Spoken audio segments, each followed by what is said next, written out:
when boomer males die because we're dumb and we do stupid shit and we smoke cigars and put in Zens and do dumb stuff and have a lower life expectancy. We don't live as long. So the women live longer, and they are going to control a tremendous amount of wealth in this country. Get ready for a new episode of KP Talks Dollars and Cents. Learn financial literacy and get real-time updates on all things housing, finance, and real estate. So let's get started. Here's your host, Kevin Perenio. Hey, it's KP coming to you live from Corona del Mar. I'm watching Monday Night Football, and we speak a lot about emotional intelligence. And my Cowboys are playing the Houston Texans. And I am going to display my utmost ability to control my emotional intelligence. They are a terrible team from a terrible, humid city, and they have no shot in the playoffs. But they are excited to beat us, and they just got like this bullshit fumble, interception, recovery, and they're beating us 27-10. Anyway, okay, so we have Fed speakers this week. We have home starts, existing home sales, all this stuff coming out this week. But you know what's crazy? It's like NVIDIA is reporting their stock Wednesday after market close. And it's interesting because it is a massive company that has a lot of sway in the S&P 500, which is a big index, regarding the health of the stock market. So the stock market, the flow of money that has flowed out of bonds into stocks, out of mortgage-backed securities into stocks, has it peaked? Will it come back around? I don't know, but the NVIDIA earnings actually do matter for our business. So, the FHA, they put out like this huge announcement about having 10.8% insurance fund. Just tremendous amount of money for all the insurance, upfront MIP and monthly MIP that thank you, prayer. Thank you. They've been just racking up money with no defaults because loan quality has been high. And so will the new administration do an MIP cut, a monthly cut, an upfront cut? Anyway, the accounting of the FHA fund has been extremely high. So billions and billions of dollars that are there not paying out any claims. So we'll see how that goes. Thank you. And so what else is going on this week? So we don't have a lot of economic news, but last week the retail sales, which is like a big part of our economy, obviously, 68%, people just say 70 because it's easier to say, was up 0.4%, but if you take out auto sales, it was actually only up 0.1% versus 0.3% expected. So not quite as good. I'm not saying it's a slowdown, but it was not as good as expected. But generally, consumer is very strong. So Singles Day in China is like their version of Black Friday. Now it goes from like October 14th to November 11th. So it's almost a month. It's basically a lunar cycle. And it's enormous. They did $200 billion in sales in that 28-day period. Whereas like our entire holiday season last year was $260 billion. Like the entire season. So the Chinese consumer is hanging in there. And it's up from last year, and that's good. Because the flow of money, which impacts all of our businesses, flows a lot in China, the second biggest economy in the world, and to see consumers spending that much is big. Now, I have not seen a demographic breakdown to see if it's like our country where, boomers are spending all the money, and, baby boomers have half of our country's net worth. So let's just take round numbers here. $150 trillion in net worth in America. 75 trillion of it is for boomers. So boomer widows, when boomer males die because we're dumb and we do stupid shit and we smoke cigars and put in Zens and do dumb stuff and have a lower life expectancy, we don't live as long. So the women live longer, and they are going to control a tremendous amount of wealth in this country. Now, I don't have the demographic breakdown for China, but I do have a demographic thing. So 26% of first-time home buyers are getting help from parents. That's up from 23% last year. So parents are helping people get into houses. And that is a sign of the wealth gap widening and us getting a lot more like Europe, where there's no middle class, where people can't earn their way into it, and it's about generational wealth. So I'm telling you right now, if you are a renter or you know someone's a renter, get them in a house so they can build multi-generational wealth, because at some point, I mean, most of the people buying will just be, children of owners, right? Homeowners insurance and taxes are going up, so we have to get people in the houses. All right, what else is going out this week? Like I said, a couple Fed speakers. It should be interesting, but it's kind of a light news week. I'm really excited about NVIDIA earnings, but the most thing I'm excited about is this is like one of the last full weeks where we can put people in the houses who can spend their new Thanksgiving at their brand new home, and the month ends on the Friday after Thanksgiving. So now a lot of companies are open. Obviously, it's a federal holiday, but we're open. We're extending our wire room. We're trying to put people in houses. Should be pretty good. So hopefully this week is like push. Deal with all the bullshit loans. Just so you know, I get the worst of the worst escalation loans, and some of them, mostly on non-QM, can get a little hairy at the end. But, we do a decent job. I know everyone's pushing very hard. A seasonally slow time of the year, the last half of the year, where rates have been going accelerating higher since the September Fed reading. But I'm just telling you, right now is the time to push and help these homeowners get into homes. Now, you see my Zach just saying, it's year-end meetings. How are you saving money? How are you working on credit report fees, verification fees, all the different things out there? This is the time of the year where you start to build out your plans for next year. And some of it is like, oh my God, my bill for this vendor was enormous. I need to work on something better. That's where you start to think about it right now. You have a new administration. Will there be some changes? I don't know. I'm not going to conjecture, but things will change next year. The NBA, we had an executive call this morning, and you know what? I don't normally do this, but I'm going to give Greg Share a shout out. He does such a great job on LinkedIn. He messaged me on our call today.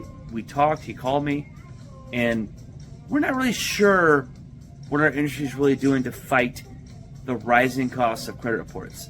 So who's got our back? So he had me thinking about it, and I want to mention it because he's such a great voice for our industry. And I got to tell you, we don't want prices going up going into the slower part of the year. Obviously, going into next year, we should have $2 trillion in loans being done, up from this year, the $1.74 trillion. But we're all working to get our costs down, find good people to join our team, and make sure there's more revenue out there. We have a HELOC product coming out that we think will add $1 billion to our revenue at PRMG, $1 billion in loans, $2 billion in our TPO channels with our new portal. So we're excited about next year. I hope you are too. I know the days are getting shorter and colder and darker, and I apologize for that. All I can say is no complaints, nobody cares, nobody listens. Work harder. Let's go. Have a good week. Cheers. Hey, it's KP coming to you live from Williamsburg. I'm at the William Vale Hotel, Williamsburg, just part of Brooklyn here, and it's really windy. So let me give you a little view. Get ready for the noise. So obviously that's all of Manhattan. And as soon as I come around this corner on my little suite, it's super windy. We got the Brooklyn Bridge over here. We get all of Manhattan. There's people wailing. There's lots of noises. It's almost 1 in the morning, which is only 10 for me back West Coast. It's so loud and noisy here. Like it's 7 a.m., which was 4 a.m. for me. It was freaking construction and all kinds of crap going on. But it is nice to come here. I missed the NBA secondary. because they didn't get together with TMBA, and the TMBA had their national and their annual in Austin. So I had to get my New York fix. Inman had their MSR conference, which was awesome. Literally the best panel I've seen all year was today. It was Chris Whalen, Mike Patterson from Freedom. We had a couple of people there, Mayor Brown, Houlihan Lokey, KW. It was amazing talking about just where they think, next year is going to go. And then followed up like 2 panels later with Stan the Man. Stan Middleman was talking, dropping knowledge, of course. And he was just great. And then I moderated a panel with some gentlemen talking about, MSRs, retain, release, what do you do with servicing strategy? It was just a great session. And then Sean Murphy, Kim Hoffman over at Mortgage Connect hosted a dinner at Peter Luger in Brooklyn, which I've never been to, and it's a fantastic place. And then I got my Longhorn gear on, went and saw the Longhorns beat Syracuse at the Barclays Center and college basketball. It was amazing. So, all right, so what's going on? We're in New York. The Fed is here. By the way, look at this. Like, I would never take a bath unless I was sick, but like, that's amazing. Anyway, so the Fed meets December 18th, and there'll be a little bit of volatility between then and now. And then when they meet, they will have the dot plot, the summary of economic projections. And that's a big deal because the market right now is only pricing in about 50 more basis points. Let's see here. Of cuts. And if they do 25 in December, which I think they will do, and then if they do, look at that, automatic shears. There we go. And if they say they're only going to do, after that 25 basis points, 75 basis points next year or 100, any of it more than 50 in the aggregate is a win for the bond market. Trump and his administration, they want rates to come down.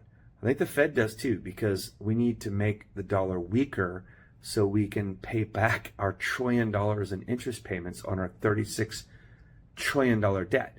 So a weaker dollar with lower rates is maybe not necessarily that much predicated on inflation, which is coming down.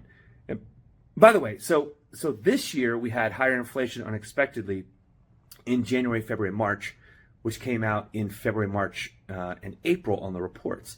So those higher comps this year will be taken off, more than likely by lower actual comps coming up.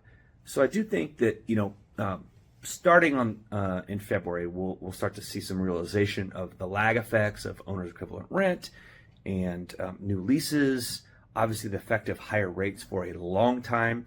We've had higher rates for a long time, and it absolutely does impact inflation. Goods, kind of down. Services, pretty much in check. And so, we're a consumer-driven economy at 70%, whereas, China's like, I think they're only like, 60%. So, for us, having higher rates continues to hurt. $1.17 trillion in outstanding credit card debt, highest it's ever been. Now, that alone isn't a bad thing, but when interest rates are high, more of your wages go to pay for interest as opposed to buying new goods.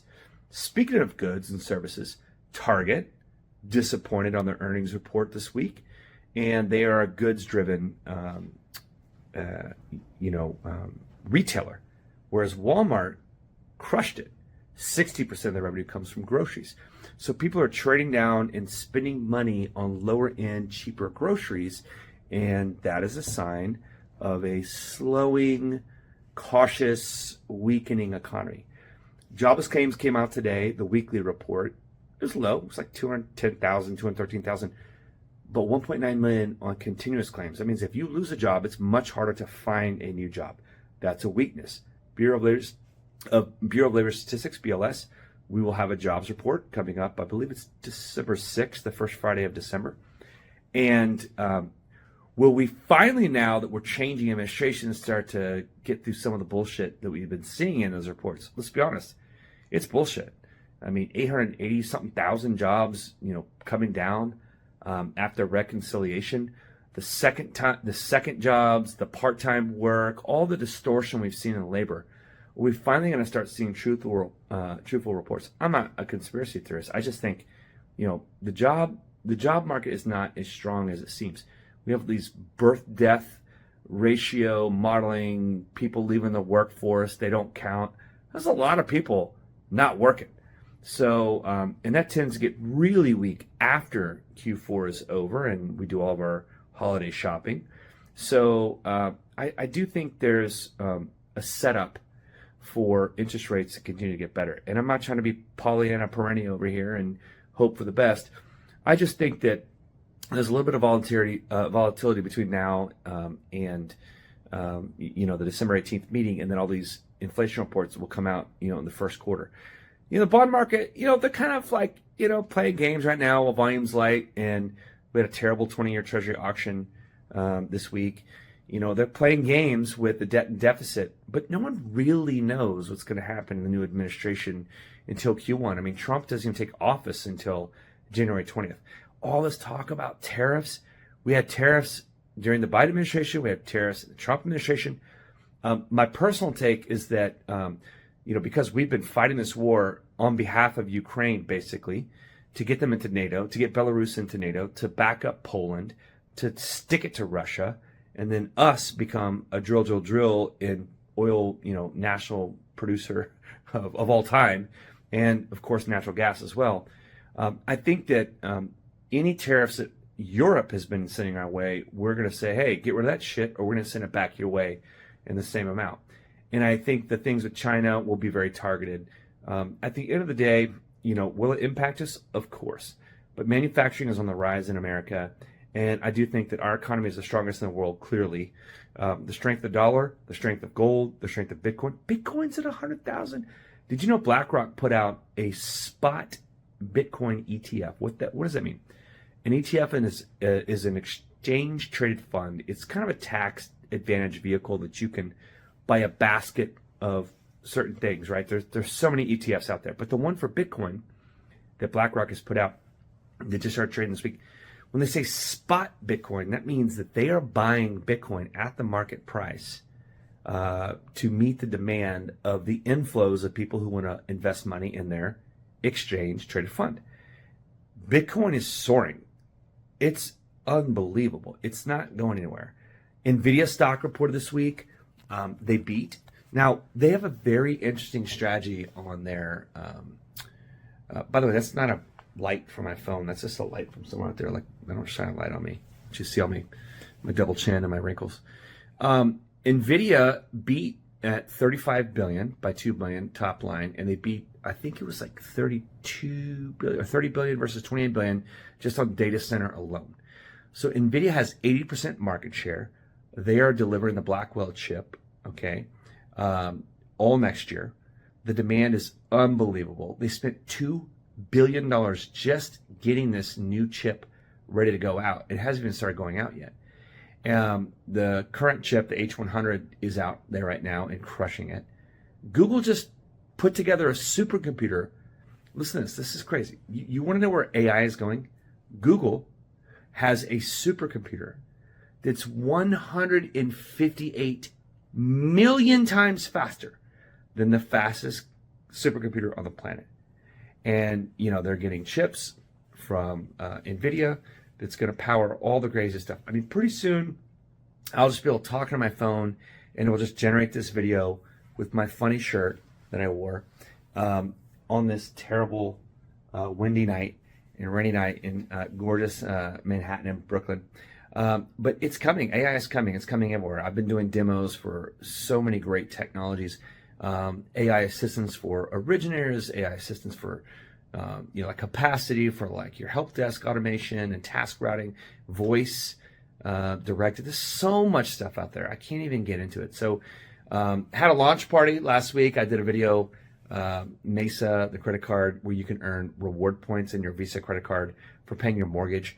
There's so much innovation that goes on in America, powered by chips, powered by AI, powered by the greatest innovation in the world, the most liquid capital markets in the world, the most amazing businesses with free cash flow in the world. We're in a good spot. GDP is in a good spot. So even if we have a slowdown and unemployment goes up a little bit, which is, rate friendly, we're still in a great spot. So what are some of the things going on this week?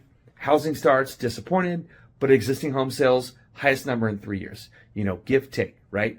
We're still like 3.9 million existing homes, but people in those low mortgages are selling because they've been gaining equity over the years. And no matter what the rate and what the new home price and the taxes and the insurance, they've gained enough equity since they had their 3% mortgage. If I sell this big old thing and I have all this, I put it towards the new house, my payment's about the same, and I'll just refi it next year. So existing home sales was a big, big win. Lots of stuff out there, so many little data points and nuggets that I probably forgot to mention, but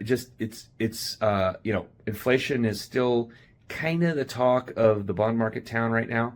Tomorrow we have the S&P PMI Global data that comes out, and there is an inflation component in there. So that's the big inflation data of the week. Consumer sentiment, Michigan consumer sentiment is out there.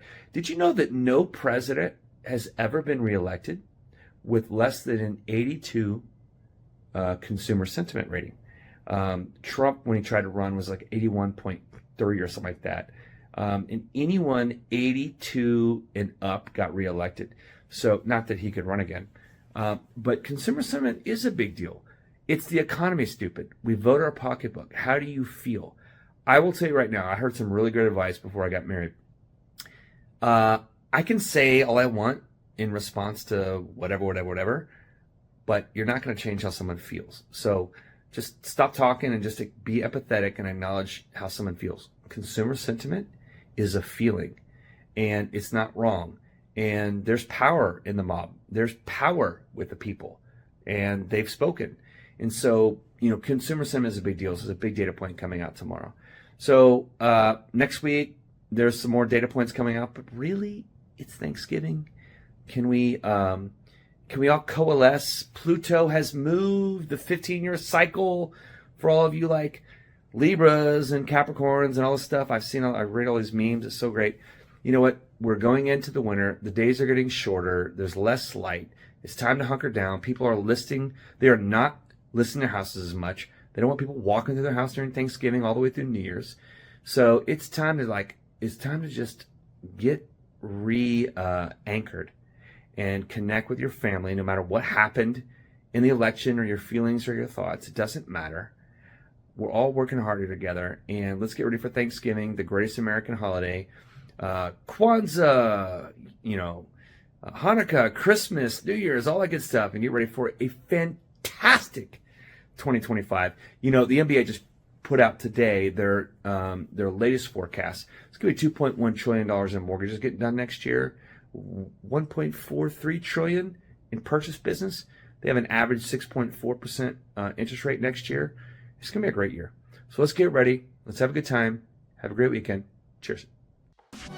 You've been listening to KP Talks Dollars and Cents, a top-rated show for those who want to learn about the economy and mortgage environment. Tune in each week for more episodes, and please leave us a 5-star review on Apple Podcasts and Spotify.